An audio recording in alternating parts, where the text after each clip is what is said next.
What is up, guys? Welcome to the Triage Method podcast with me, Gary McGowan, and my co-host, Mr. Patrick Farrell. Paddy, how are you this week? As per usual, I'm positively fantastic. Still quite annoyed that Zoom is fucking us over, but look, it is what it is. Yeah, it's not fantastic. I imagine, considering their sales or subscriptions or users has probably increased tenfold in the last couple of months. They might have hit their limit. I don't know. Irrelevant to me as a subscriber. I couldn't care less. Imagine Spotify I've seen or other people using it. Netflix. Huh? I've seen other people using it, so I think it's our problem. Nah, it's not. There's an outage. I looked it up. There's a map of all places that have outages, and it just depends on exactly where you are. And obviously, the Chad Dublin and the Chad Cork are being affected. But look, it is what it is. It's pretty weak. But yeah, for the purpose of today, we're basically going to be following on from previous podcasts. So everything we discuss in this podcast, you need to have the previous episodes as a prerequisite, so you do need to go back. You don't, but well, you don't necessarily. We're just going to be glossing over everything. It's going to be like glossing over, and you're like, wait, what does that mean? Yeah. So I'm going to be talking today with the assumption that you've listened to the last few podcasts on the cardio stuff that we've been covering. Yes, sir. So yeah, look, I like people to try and achieve that kind of complete understanding, because all this stuff just makes so much more sense when you layer each layer on top of the other. Otherwise, your knowledge will be pretty unstable. So what we're going to be talking about today, once again, is blood pressure. And we're going to start off by kind of discussing exercise and its influences on blood pressure. Before we get there, what I would like to do is review and add on some stuff related to, I guess what you could say is the pathophysiology of blood pressure, and not necessarily going in depth on that, but kind of giving you some information as to how people do actually develop hypertension or high blood pressure, because I think that can give you a more complete understanding of why we might want to administer exercise interventions, but also nutrition interventions. And obviously, if you were interested in the medicine side of things, it would help to inform, why you'd use certain drugs, but we won't be discussing that on the podcast. So like the first thing to understand, I suppose, is that like the number one risk factor that's going to contribute to the development of blood pressure is excess body fat, is obesity. It kind of comes back to it a lot of the time, and it does get a bit repetitive because it can seem quite reductionistic when you're just like, oh, you can't just blame body fat on everything. But the thing is, what you have to understand is that like excess body fat, it is somewhat of an end. So you have to also consider the means that get you there. So when we talk about body fat or excess body fat, there's both the properties of having the excess body fat in terms of its mechanical effects, because you just carrying more weight, there's compression, etc. But also its biological effects, so the different mediators that it actually secretes into the bloodstream and how that affects your physiology. So that's the fat itself, but also there is the means by which you get there. So in pursuing excess body fat, you could say, you have to basically chronically overconsume calories. So you're overconsuming energy in the diet.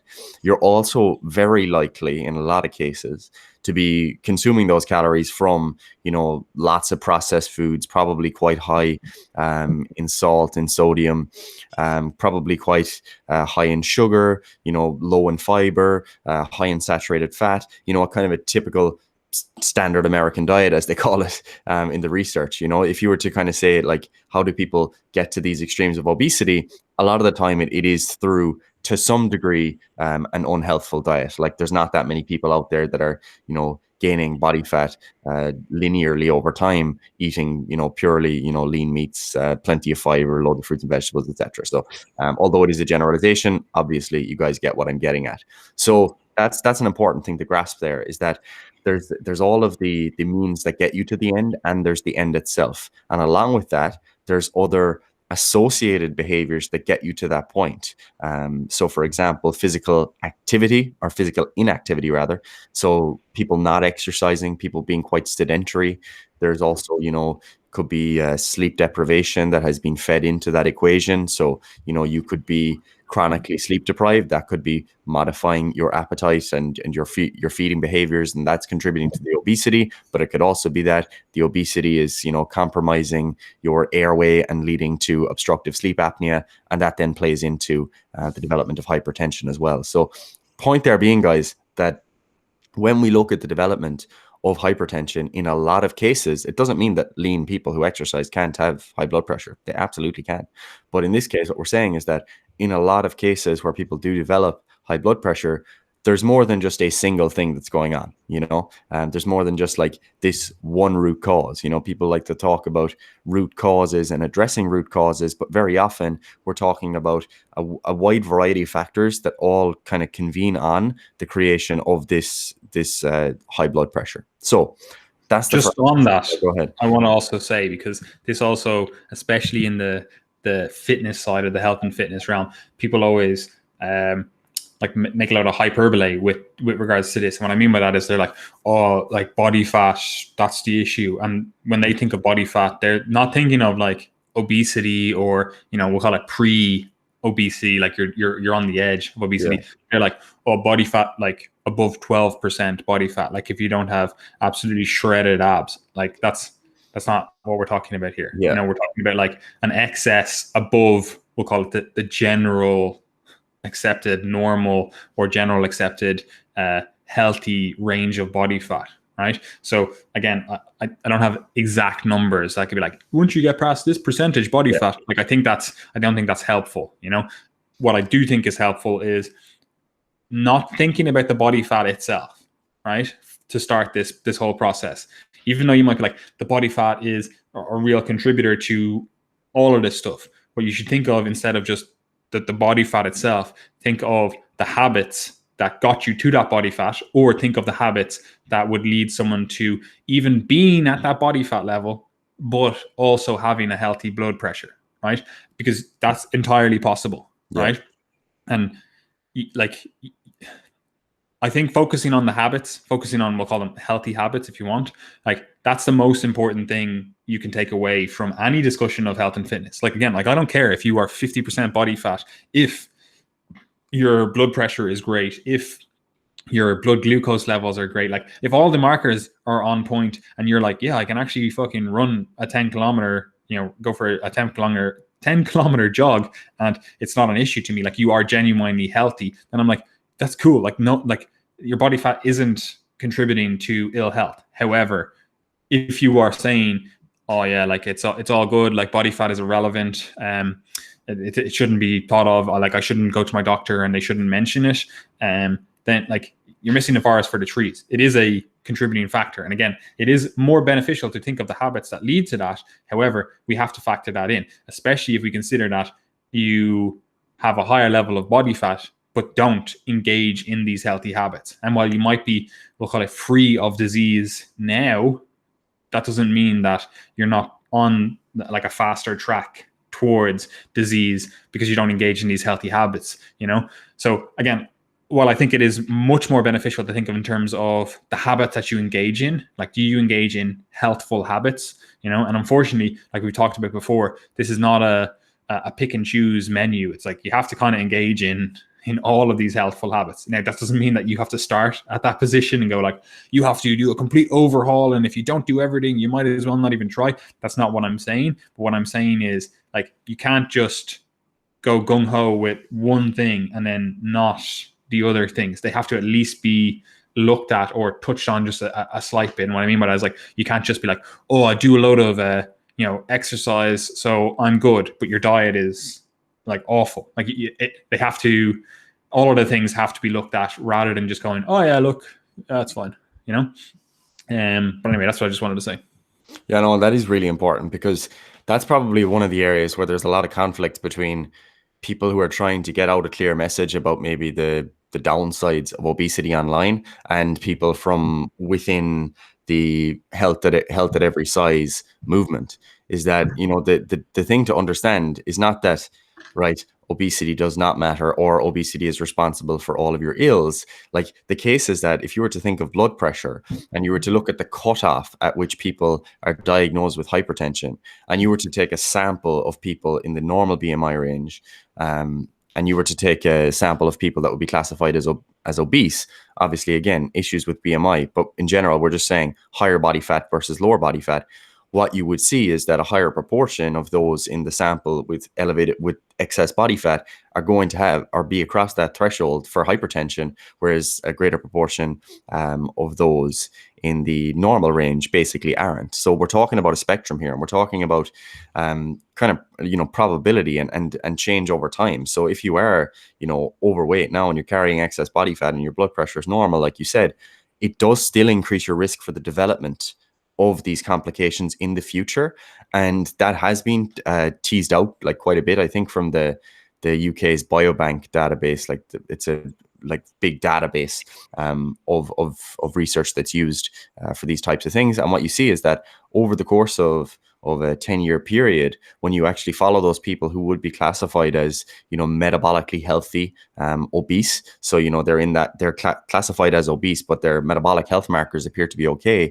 You do have a higher risk of going on to develop those complications over the course of 10 years. So we're absolutely not saying that, you know, all right, body fat is absolutely going to cause your health problems, but we are saying that there is an increased probability of those things developing, and hypertension does fall into that. And as we said in the last episode, like this is not just for, you know, quote unquote obese people. Like you see this all the time in otherwise healthy. Oh, I'm a resistance trained individual, a male, you know, so I'm like, oh, it's fine. But you're on this like dreamer bulk and you are carrying around 20, 30 kilos of excess body fat. And you're like, that's fine because I do powerlifting, or it's fine because I'm just, you know, bulky and I'm going to cut down next summer, you know, and it's always next summer. It's never actually, never actually happens.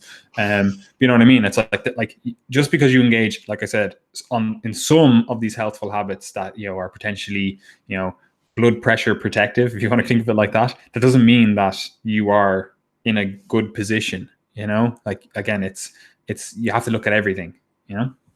Yeah, and then like when we're talking about obesity, then you kind of do have to, you know, consider like what are the different pathways by which someone can go from excess body fat to the development of hypertension. And some of those things, as I said, they're purely kind of mechanical things, you could say, because if you have all of this body fat that's built up everywhere in your body, it also occurs around your organs. And one of the organs around which body fat can build up is your kidneys. So that's called perirenal adipose tissue. And basically what happens there, if you were to look up like the anatomy of the kidney and the different kind of compartments around that, if you've got a buildup of body fat around that kidney, like the result of that is that kidney is compressed and that changes its properties. And one of the things that happens there is you get impaired natriuresis, which is basically just the ability to get sodium out of the body. So if you're not able to get sodium out of the body, you get greater sodium retention, and that then contributes to the development of hypertension. So that's like a purely mechanical effect, you know. So you can see there that, okay, this seems like if we lose that body fat, that's going to decrease the things that are mediating those changes. And that seems to be the case, you know. So that's one of the things that could be happening. Another thing that could, just on that before you go on, like there is obviously a lot of genetic variability in terms of this.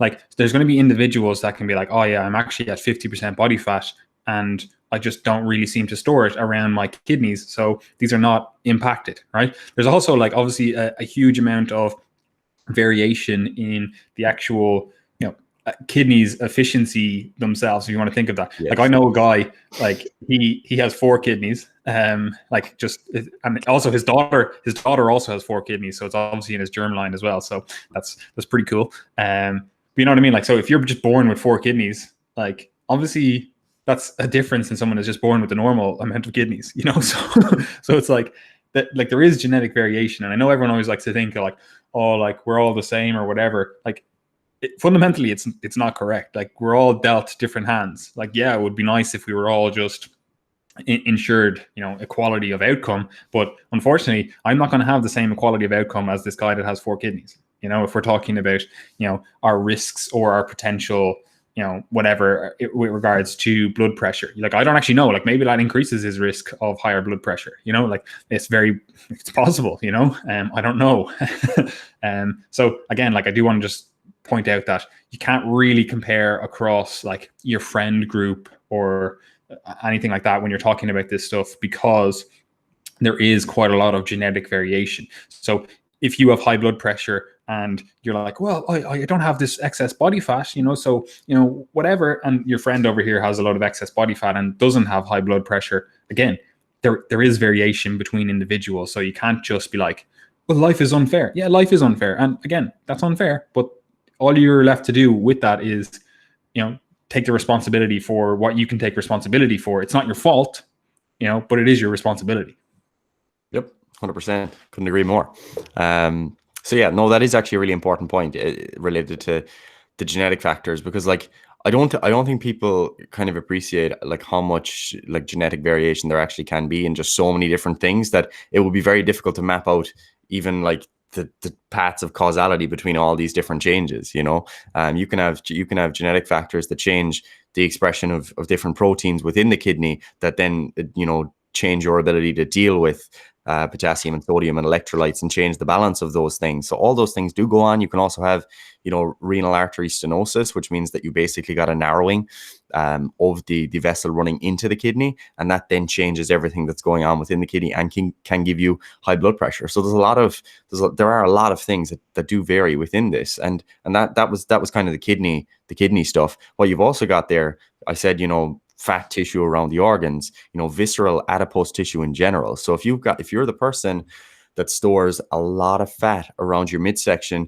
and this is kind of really why people would try and make the distinction between body fatness and where the location of the body fat is and just BMI, because you could have two people with the same BMI, but you know, as is often the case in females, you could have someone who has more body fat distributed in, let's say, the legs, the thighs, the buttock region, but not so much in the abdomen, and that's actually a healthier position to be in general than the person. Again, it's kind of your typical male, or many males who, you know, they might have skinny legs, they might have skinny arms, you know, their shoulders are quite skinny, but what you've got then is this kind of big midsection, this big, you know, swollen belly, supposedly, basically because they're storing a lot of their body fat around that region in the abdomen. And when you start to develop that, that's actually far worse for your health than storing body fat elsewhere. And this also plays into the development of hypertension. And in particular, like when you're starting to talk about fat around the liver and the pancreas,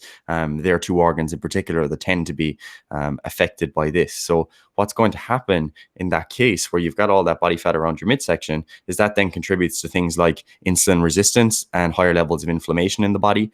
And those things then feed into changes within the vasculature. So within your blood vessels, you can have, you know, greater vasoconstriction, so constriction of the blood vessels.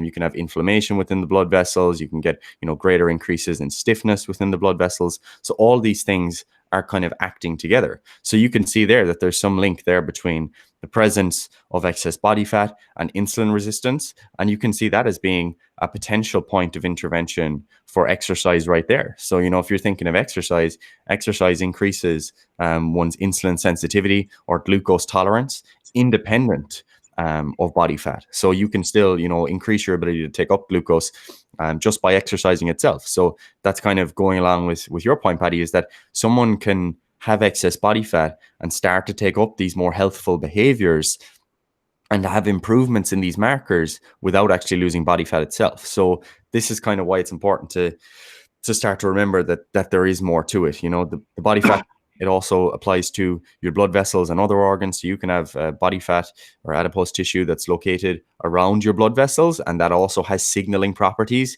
because again, coming back to that point that I mentioned at the beginning, body fat is not just like an inert blob of lard. You know, it is secreting its own, you know, inflammatory mediators and hormones, you could say. So that is important to realize, and that affects everything else that's going on. So overall, what you have to realize is that obesity gives us a lens through which we can start to look at the development of hypertension. And as we said in the last episode of the podcast, a lot of these changes tend to take place as a result of increased activity of the sympathetic nervous system. So that's the kind of stress response, the fight or flight part of the autonomic nervous system, and the renin and angiotensin aldosterone system, or the RAS system, again, which is heavily related to the kidneys, blood volume, blood pressure regulation, etc.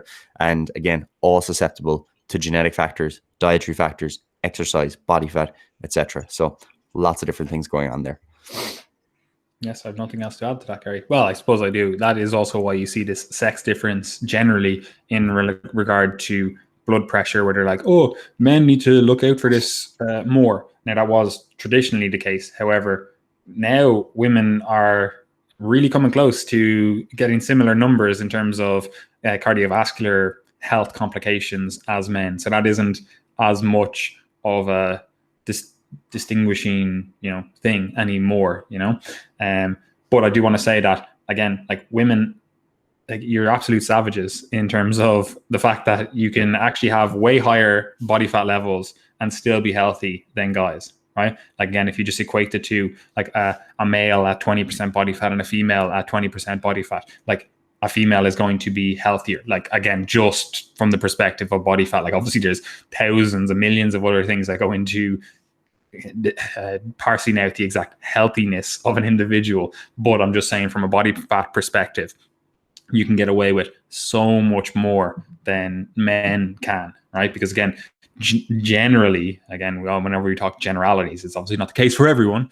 But generally women tend to store their body fat in, again, more favorable positions, like in terms of their legs and like their boobs and stuff, so even from like we'll call it an aesthetic point of view, it's like it's a more favorable body fat distribution, but also it's a more favorable body fat distribution in terms of health, right? Because again, you can call it that gynoid fat distribution pattern, and then again that android fat distribution pattern.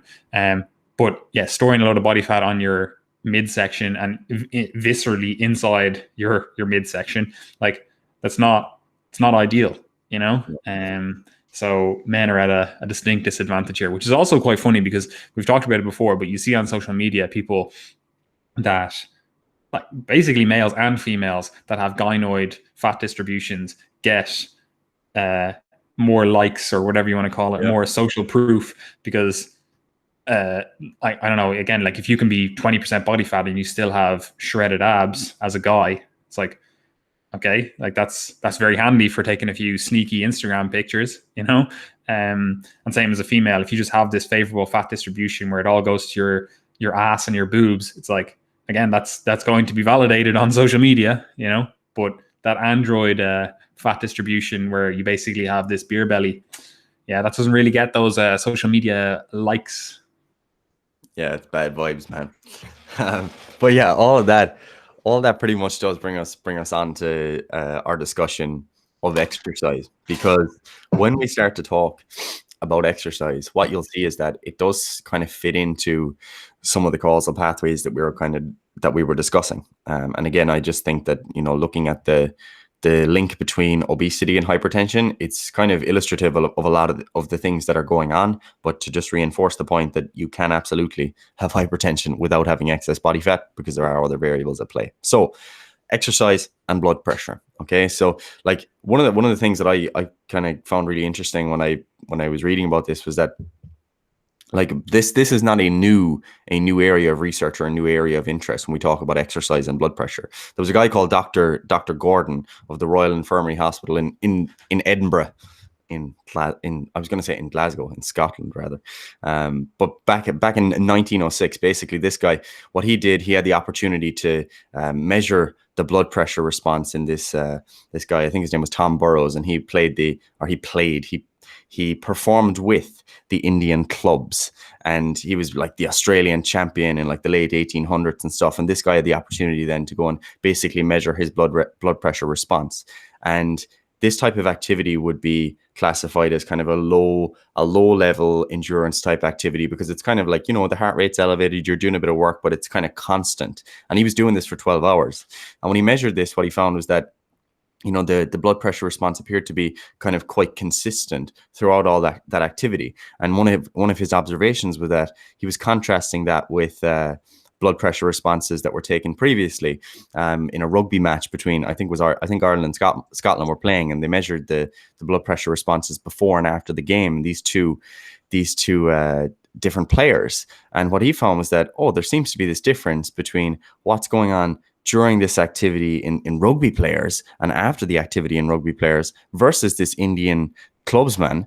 And the interesting finding there that he was kind of reflecting on was that this acute change in blood pressure that we're seeing during activity. It seems to vary, between different activities, and it seems to change after. So what he was seeing was that, the blood pressure response after the exercise was changing. And he was kind of thinking at the time, he was like, could we use this to predict responses to exercise, or rather recovery from exercise? And, it's funny because I think it's only probably in the last 10 to 20 years, 10 years even, seen a lot of personal trainers trying to kind of adopt that as a measurement of, could we use this to measure recovery if someone's blood pressure is high, etc. And obviously that was done before, but it just kind of shows you that interest in this topic has been around for a while. So the thing there from Dr. Gordon that I would take away and that I would kind of keep in my mind is that the difference between, like, there is a difference between what happens acutely and what happens chronically, and we can extend that out over a longer period of time and basically look at how that applies between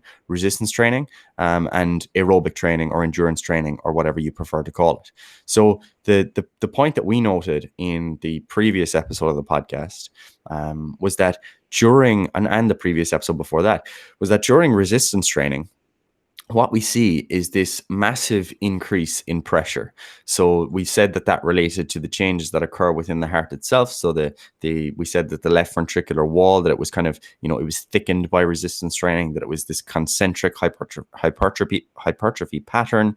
That was the result of resistance training, because what we have is we have this increase in afterload during resistance training. So we get an increase in resistance against which the heart basically has to contract to pump out the blood. Whereas when we look at endurance training or continuous training, we more so get this kind of continuous flow of blood, and we get an increase in volume that's going through the heart. And that led to this kind of dilated pattern within the heart, where the heart it's hypertrophied, but it's an eccentric pattern. So it's increasing the volume of the chamber. So they were the kind of the gross observations that we made in terms of the difference between aerobic and endurance training.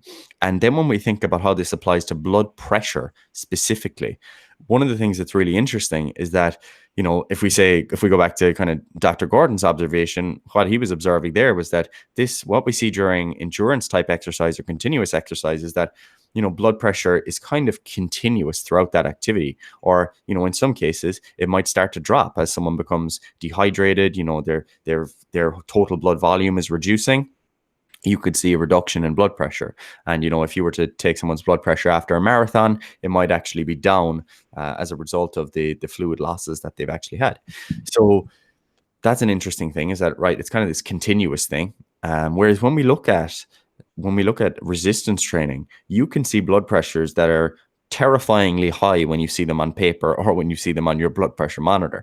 There was a study in 1985. I haven't seen any larger number than this since, but the largest number recorded during exercise, during resistance training, was someone doing a leg press, and their blood pressure had increased to 480 over 350, I think. So when you measure that, you're like, oh, fuck. If you go into an emergency room and your blood pressure is like 180 or over 180, you're kind of looking at like, this is like a hypertensive crisis. Like this is not good.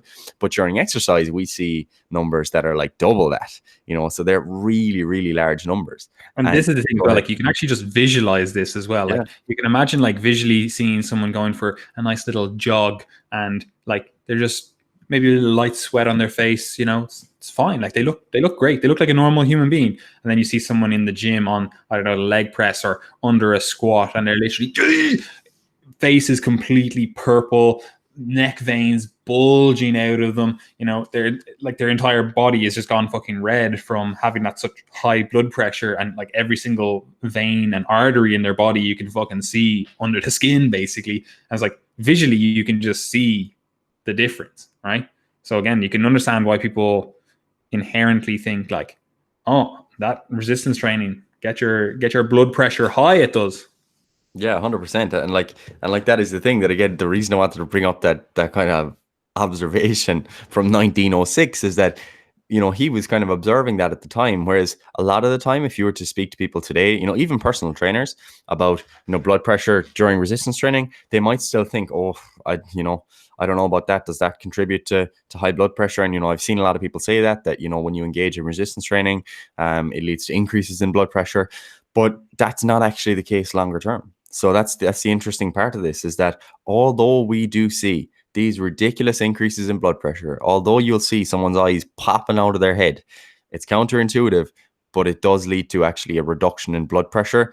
And the thing is, like, what you might say is that, okay, you know, resistance training can potentially reduce blood pressure, but obviously, like, aerobic training is just far superior. And like, it's just not that clear that that is actually the case. You know, I think, like, if I was to really, you know, like, point my flag somewhere in the sand, like, what's my actual perspective, if I had to guess, like, I probably would say that, like, aerobic training might take the edge, because I think there are some differences in terms of how resistance training is applied in the real world and the behaviors that go along with that versus aerobic training and the behaviors that go along with that. So I think in the real world, if we were to look at the trajectory of a powerlifter over their lifetime versus the trajectory of a marathon run over their lifetime, you would see higher blood pressure in the powerlifter, and that could be secondary to,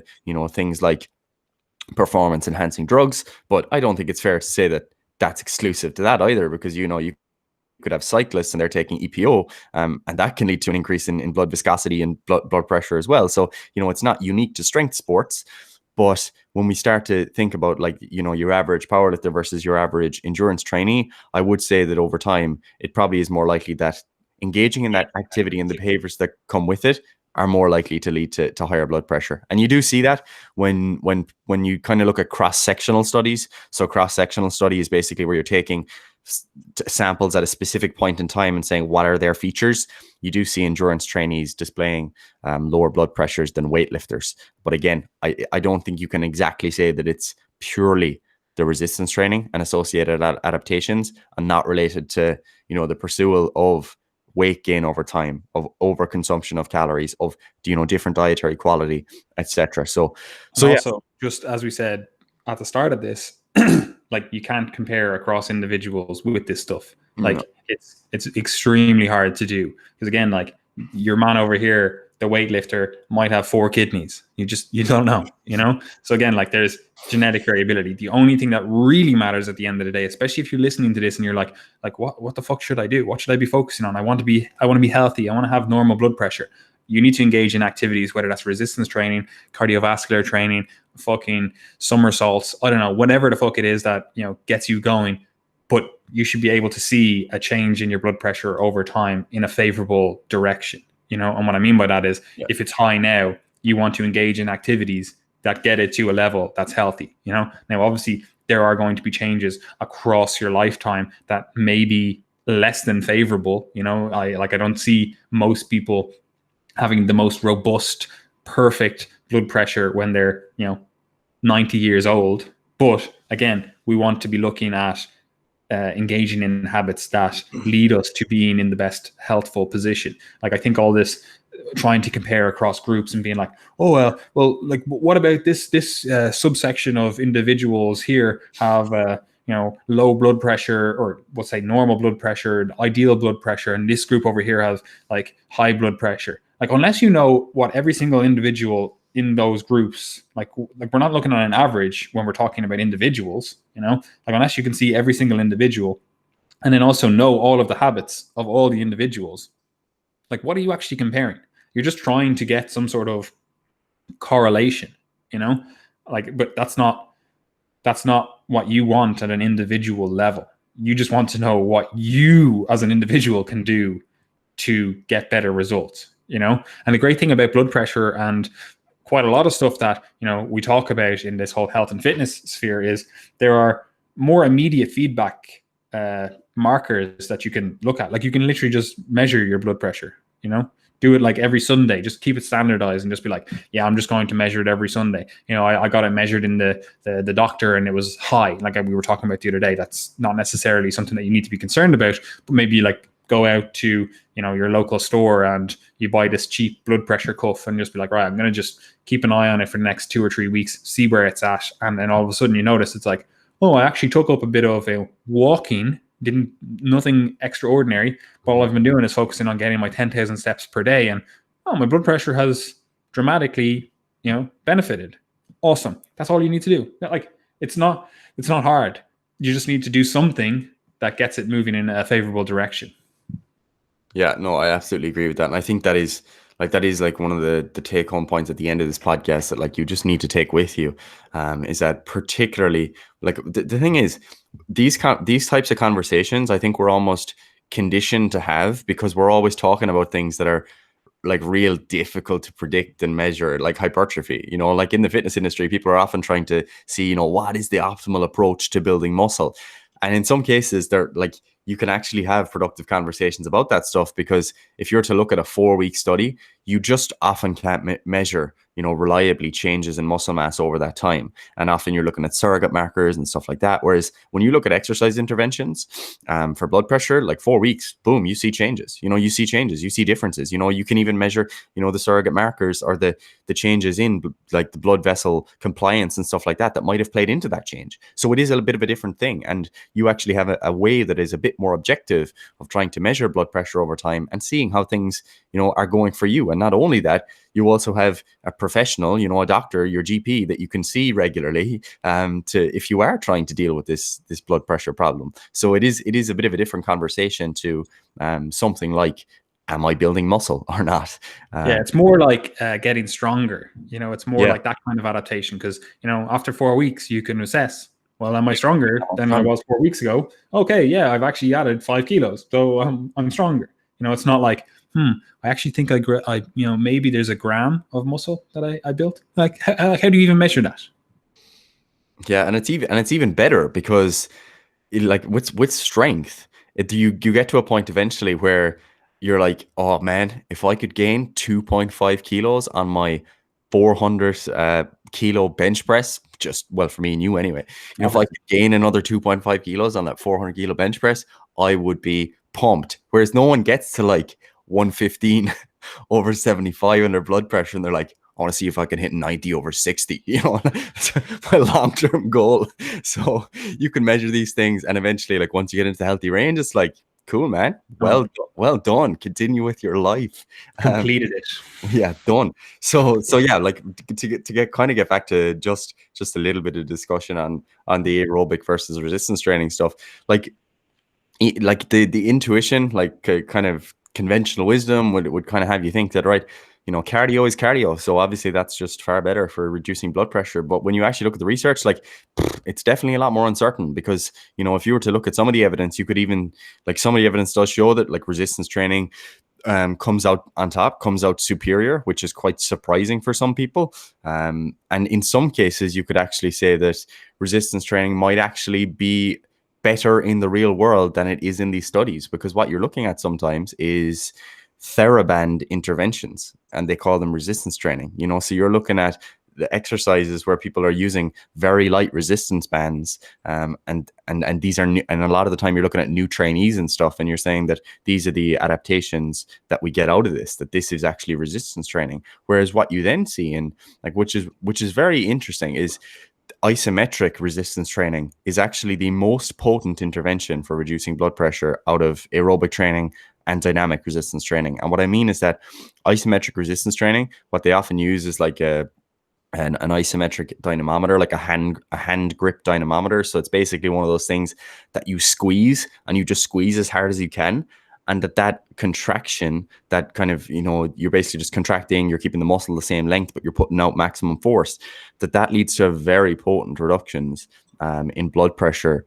And the thing that I think is somewhat unanswered there, and that I find interesting, is that there's actually probably a lot more of that feature of isometric resistance training in real world resistance training interventions than is accounted for in a lot of the intervention studies. Because if you think about doing a deadlift is a dynamic exercise, in that you're moving your knee joints, you're moving your hip joints, etc. But it's also heavily isometric, in that all of your trunk muscles, like your abdominal muscle, your lower back, etc., and all of your forearm muscles and arm muscles, like they're basically doing the exact same thing as is the hand grip dynamometer in those isometric grip training studies. So like I'm not saying that is the case. It could be the case that doing sets of 5, sets of 3 deadlifts is actually worse for your blood pressure for some reason, because maybe the pressure gets so high that you get endothelial damage or something like that. Like the point there being that I don't know, but you could make a sound case for resistance training being superior or at least the same. And if you were to say that aerobic training is definitely far, far superior, I definitely don't think you can make that case based on the evidence that is there. Just on this, what I want to do is also just say that the waters are extremely muddied as well, right? And the reason being that, like, generally you'll see people fall into either camp, right? They'll either be like, I do resistance training, or I do endurance training, or aerobic training, or whatever the fuck you want to call it.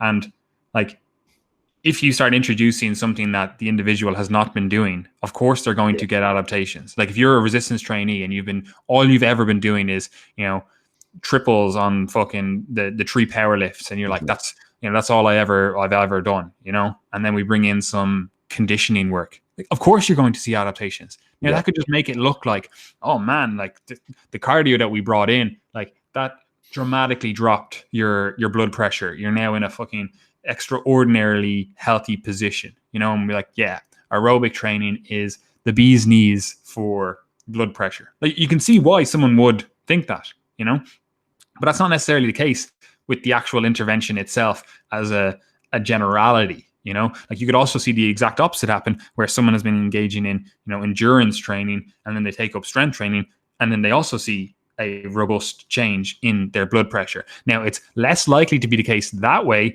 but that's purely because the other habits and behaviors individuals who do like aerobic training engage in are probably more conducive to better blood pressure. And what I mean by that is, like, if you're running marathons, you're generally not going to be 40 kilos overweight, whereas if you're like, yeah, I do resistance training, you could easily get 40 kilos overweight and be like, yeah, it's for strength, So again, we can't look at these things in isolation, and then we can't just attribute the adaptations to a certain modality as being like generalized. We have to look at the individual that we're actually bringing that adaptation to, and trying to elicit that adaptation in, because again, what have they been doing previous to that? Yeah, we have to factor that in.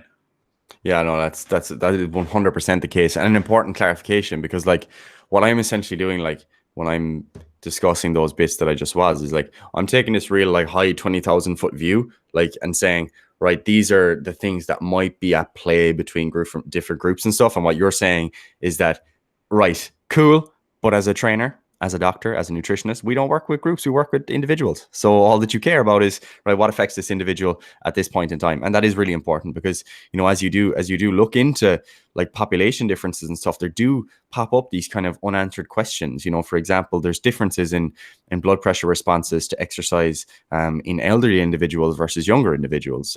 One of the reasons being that, if you're an elderly individual, and as per our discussion in the last podcast, you have increases in arterial stiffness over time, age-related changes, then that might render you maybe less responsive to the exercise intervention when it is applied. And that does seem to be the case in some research. But again, when you do look into all this stuff, like the different exercise interventions, different populations, different other contextual factors, like whether or not someone if diet is controlled in the study, if weight loss is controlled in the study, if sodium restriction is part of that diet change, basically what you see is that all of these different variables modify the response, and that's then going to vary on the individual that's actually in front of you. So with all of that said, like, we will tease out obviously far more the specifics in our actual writing on this topic, because it's actually better to look at this from a writing perspective.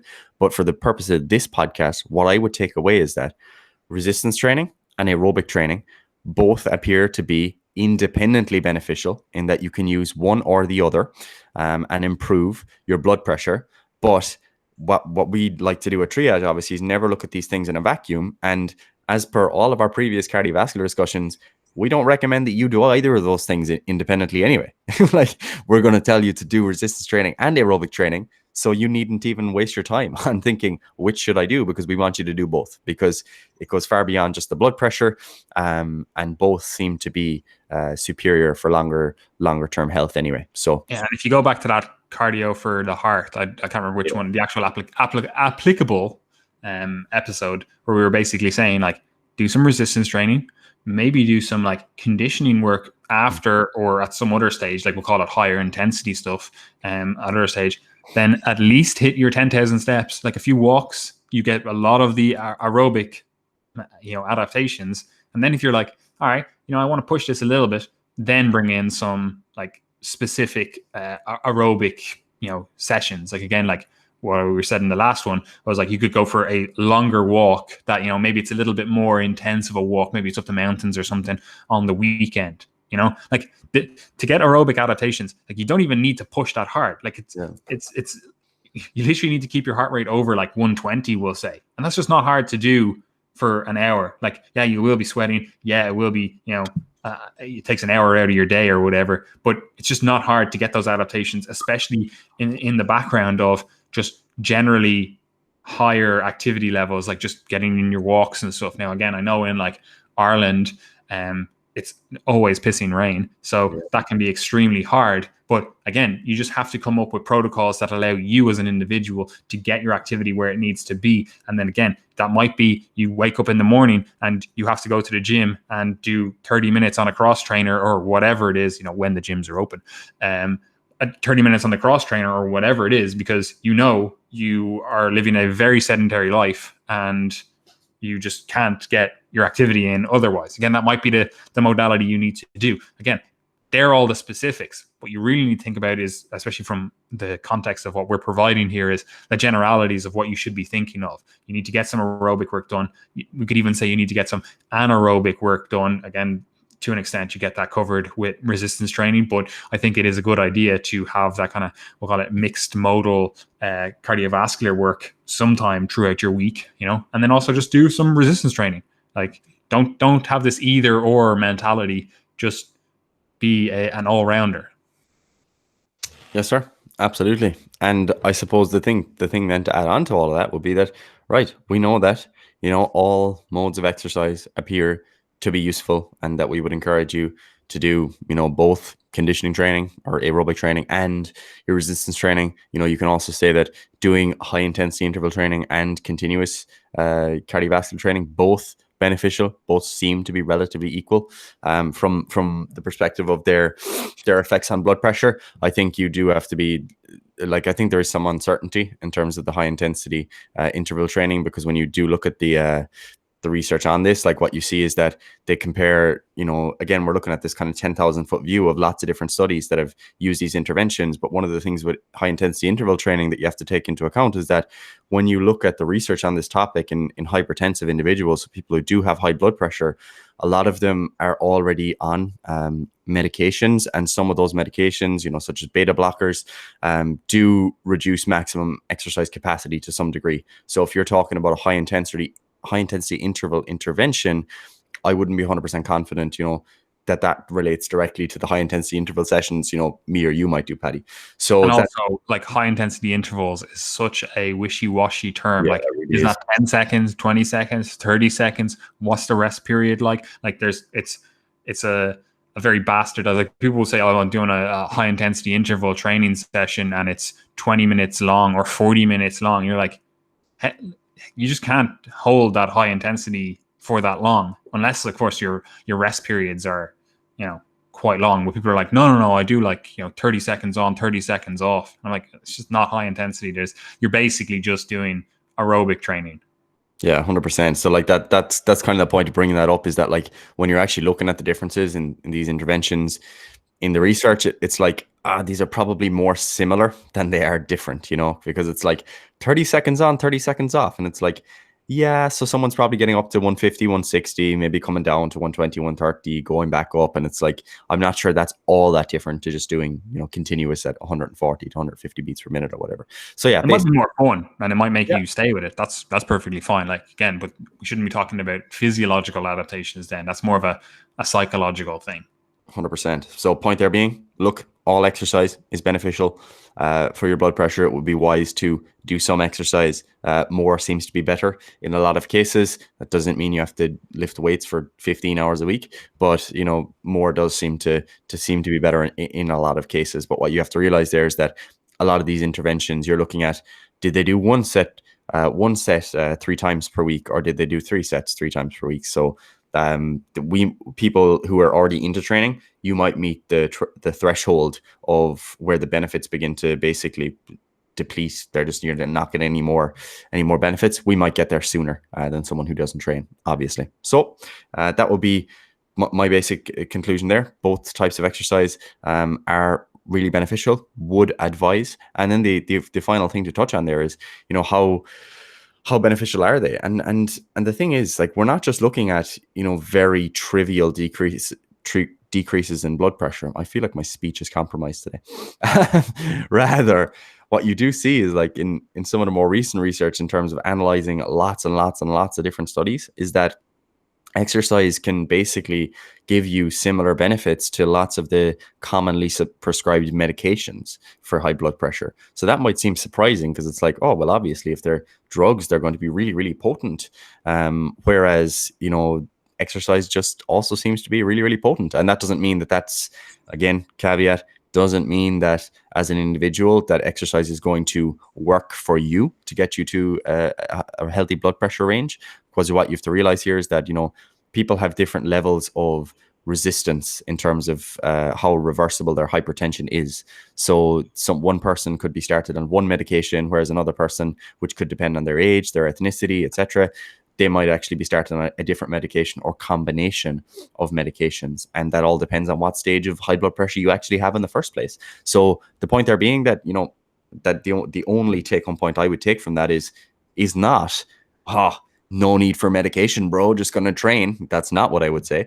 Rather, what I would say is that, exercise can be really potent. So if you are relaying this information to your clients, to family members, to friends, I would encourage them to engage in exercise if they do have high blood pressure, rather than saying, come off your meds, come squatting with me, I always think of it like, you should think of it more as generally, almost universally accepted adjunct to whatever therapy someone is already on. Yeah. Or if they're in the lower stages, like, again, like they went to their doctor and it was like, oh, you're just kind of tipping into that higher range. It's like we don't need to put you on any medication, but again, you want to look at some healthier habits, healthier exercise, whatever.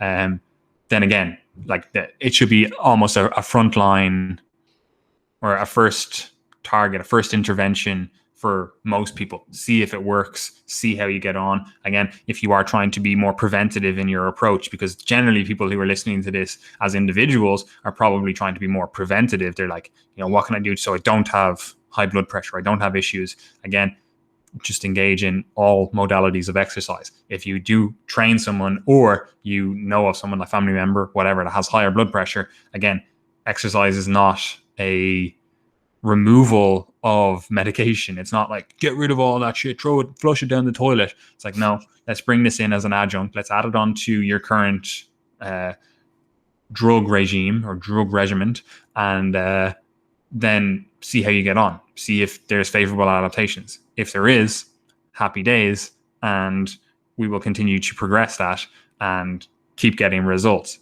Eventually you may, excuse me, you can't even talk. Eventually you may be able to get off drugs. Unreal. That's great, but again, that might not be the case for everyone. Like, you might have to just be on a lower dose of some sort of, blood pressure medication for the rest of your life, and again, it's that pesky genetics thing. It's the pesky epigenetics thing. It's the pesky environment thing. Like, all of that stuff plays in, and it's just unfortunate. Like, you might just be at an increased risk no matter what you do.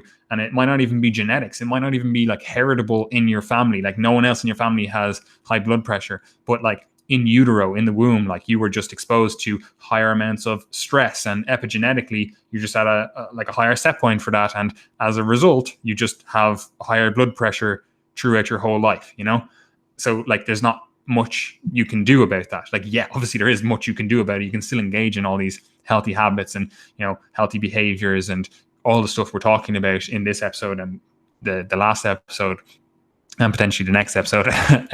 But, you can engage in all those things, but that's no guarantee that you will just be immune. Because you see this all the time. People will be like, oh, this person had a heart attack, and they did all the healthy things. They did, like, they were doing their marathon running, they were doing their healthy eating, they were vegan, or they are whatever, and they still had a heart attack. And it's like, yeah, like, just because you do all the right things doesn't mean you're immune from all the bad things. Like, again, it's still your responsibility to take care of all these things, but it's not your fault if misfortune puts its eye on you. So again, you can still have shit luck in life even if you do all the right things, and it's just unfortunate, it's unfair, but it is the way life is. Yeah, no, that is really important, because I think there is a bit of there's somewhat of, what would you call it, like, there's medication shaming to some degree in the fitness industry, and I don't think it's very direct in that, like, there are lots of people, that's wrong. There are lots of people who are very abrupt in saying that, oh no, we want to get you off medication, you don't want to have to touch those drugs, and because people have kind of heard these echoes about like big pharma and bad pharma and stuff like that, and obviously there's valid concerns there. But I think there is this kind of medication shaming idea where people are just like, if they're involved in health and fitness, especially if they're a personal trainer, if their client, has some sort of problem, their kind of desire is to try and find, some way through nutrition and exercise that we can get rid of that problem. And obviously, that is a valid approach, and that works in many cases. But in many cases, it doesn't. And what you do have to realize is that, if you are, shaming people for taking medication, or if you're someone who feels like you are inferior because you take a blood pressure medication, what you have to realize is that, like, these medications are reducing your risk of dying, and ultimately that should be more important. So when we're trying to conceptualize health for ourselves, for our clients, for our friends and family, it is ultimately all about decision making that's going to improve this person's quality or quantity of life, and obviously cost features within that decision making process, etc. And yeah, basically, don't just tell people that they should get off their meds because something is superior, because very often medication can be very, very effective. Yeah, it's kind of like that naturalistic fallacy. Be like, oh, well, you should be able to, in nature, in the wild, humans never needed blood pressure medication and whatever. And it's like, yeah, okay, cool. You can go live in the wild if you want, but I actually don't live in the wild. Yep. So yeah, believe it or not, people did actually die before the last century. They actually lived forever, Gary. That's a big pharma, lie that they perpetuate through the industry, when in reality there's actually a lot of immortals walking among us. But yeah, it's also what I ever understand about this big pharma argument or whatever. I'm like, if you think you have insider knowledge where you're like, big pharma are making money hand over fist, and they're making everyone unhealthy and sick just so they can make more money, I'm like, okay, if you believe that to be the case, then just invest in that company. Because if you can say, you're like, at least I'm not going to be healthy, at least you can be wealthy, right? Yep. So if you think they're making money hand over fist, then just be like, all right, what company makes this drug? All right, I'm just going to invest in that company. Boom. All of a sudden you're like, yeah, everyone's unhealthy, but at least I have $1 million in the bank, so I can get the best, medical care that I could potentially get, There you go. But yeah, no, like the kind of the pharma stuff is always an interesting conversation, because it's kind of like, it's just such a typical example of people like wanting to have a camp, because you see this on both sides. You see people who will be, militant against pharmaceuticals and drugs at all costs, and maybe they're on trend. Yeah, but they're on trend. but their concerns may have come from a very valid place, in that there may have been some corruption in a particular study or the development of a particular drug or something like that. And basically you just take that example and generalize it to all medication, assume that there's no use, which is just a dumb way of looking at the world. There's not very much critical thinking involved in that. But also on the opposite side of the coin, because because I'm a trainer and someone who's studying medicine, I'm like, well, I've got a horse in both races. So, I mean, I can just think what I want to. So, like, on the opposite side of the coin, when I follow some doctors, like, and you see the way that they engage online on Twitter and stuff, like, their level of analysis is not much more sophisticated than the individual who just thinks pharma bad, because they just think pharma good, and that's kind of it. And if they see a study related to nutrition or something like that, they'll be like, oh, this is just kind of dumb quackery, like these are not real effects, or they'll just brush away lots of problems related to that. And from my perspective, like, I'm just like, both levels of reasoning are false, and yeah. Just because you have letters before or after your name does not make you an intelligent individual. Like, I always think of this, people put a load of stock into like, oh, a doctor said this, when in reality, like, it doesn't really matter, because like, if we just started having, tradesmen, if they were able to put, I don't know, T or D or something in front of their name, like, would we take their opinion on topics differently? Like, just because you put letters in front of your name doesn't mean anything, like, all you did was, oh yeah, I went to college for whatever 9 years. Like, a tradesman, has been doing his trade for 9 years. So are we saying that because you got a PhD doctorate in something that you can just have all these wild opinions, and it might be tangentially related to your field, because they're like, yeah, I'm talking about something that I'm not actually a doctor of, but because I have DRE or Dior in front of my name, I can put my opinion on it and people will listen to it. It's like, these are not infallible humans. They're just humans. Again, like, as we said previously, just think of everyone like they're a pedophile. Like, this person that you're reading information about or reading information from, they could be a pedophile. They could beat their wife. They could do whatever the fuck, So again, they're not infallible humans. You should always question the information presented for you, including this podcast. Yep.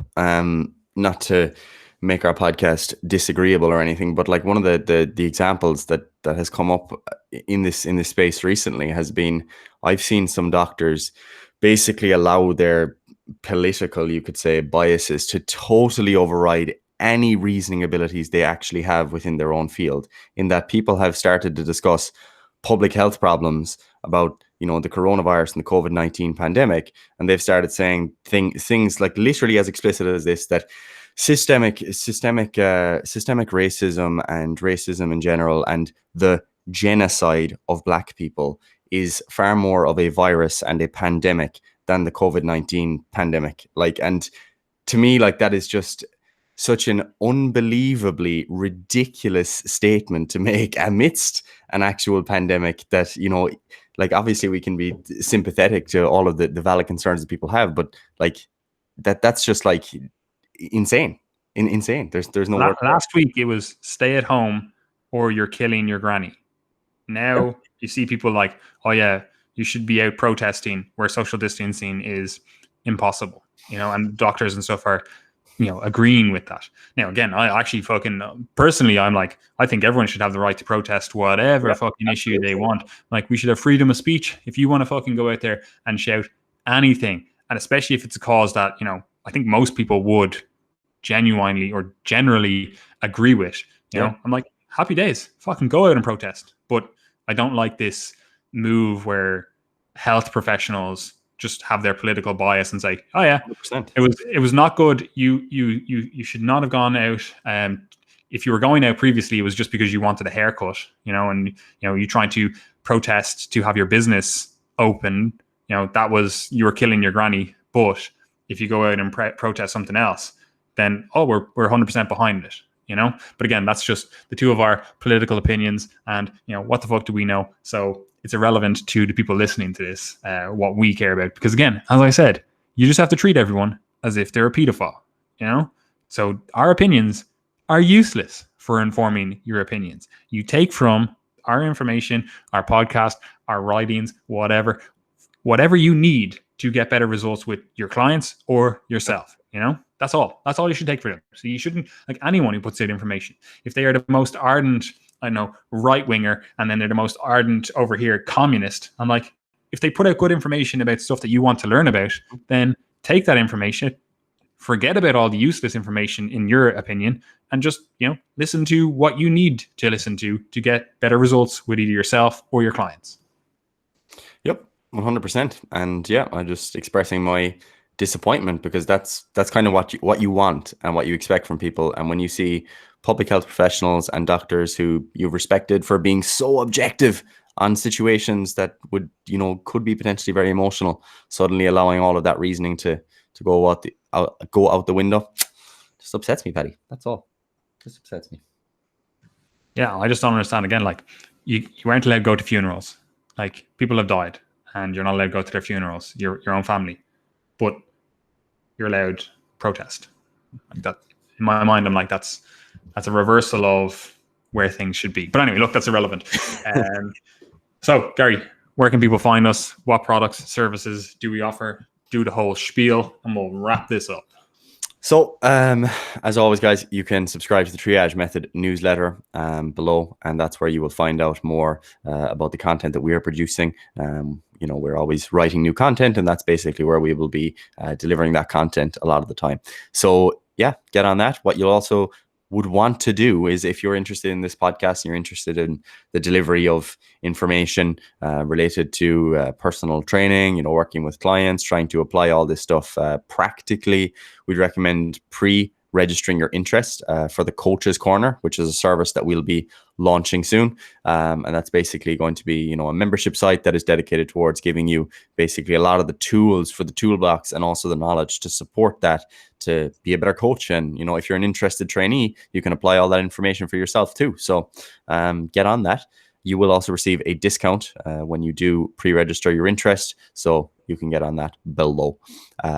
Furthermore, just on that, like if you're looking for, you're like, oh, what are the exact protocols I should do with blood pressure and all that kind of stuff? Like what we want to have in there is case studies of stuff like this. So it's like, these are the interventions that could potentially, lead to better resolution of issues, and that's what we want to have in the Coaches Corner, an entire section to just case studies, because I know seeing this stuff in front of you and actually having some sort of map for it, like that's really beneficial. And it's something that like people just don't do in, we'll call it health and fitness education. I'm like, I want to see case studies. I like whatever. It's great. And like, obviously we like writing about that and providing it, like that kind of theoretical background knowledge, so you have a better understanding. Because again, I do believe that, education is the great equalizer. And I think personally, I've the opinion that it should be free, because I'm like, well, it's literally just information.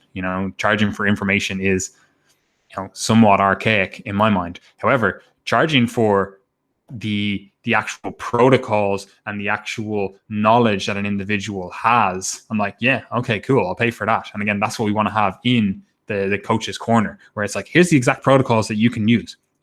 It's not just this theoretical information that you could get somewhere else online. You can go on Wikipedia and look up blood pressure, and it's like, cool, I got lots of information there that potentially is actionable.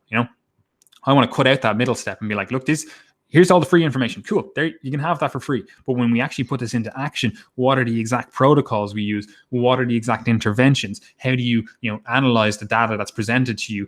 That sort of stuff. I'm like, yeah, cool. Get in the Coaches Corner for that. And that's where you'll see all that information that will help you be a better coach. Yes, sir. And if you'd like to work with us, for your own goals, as in a coaching capacity, we do have online coaching spaces available. So we're still running the one-to-one online coaching and group online coaching, so you can get involved with those services below. And other than that, just make sure to subscribe to us on YouTube. That would be the best place for you to get involved, because when you subscribe on YouTube, you help others find our videos, and you also make sure that you're keeping up to date with the videos that we are posting. And we are posting a lot more videos in terms of, like, we're doing videos for our articles. Well, I am now. Gary has other projects at the moment. He'll get on those later on. But posting videos for our articles, because I know a lot of people don't want to sit down and read an article, but they still want the general gist of the information. So having those videos, you can play them in the background. You can literally watch them. Like, I obviously go through some stuff on the actual slides that we have on them. But yeah, so YouTube is the place to be. 100%. And other than that, Instagram, Facebook, get involved. Most importantly, Facebook Triage Method Community is our private Facebook group, and that's you can get involved in different conversations that we're having when people ask questions, and we pose questions and we share posts, etc. So would recommend. But other than that, don't have anything else to say really, other than the fact that it is in fact too easy. It literally is. Right.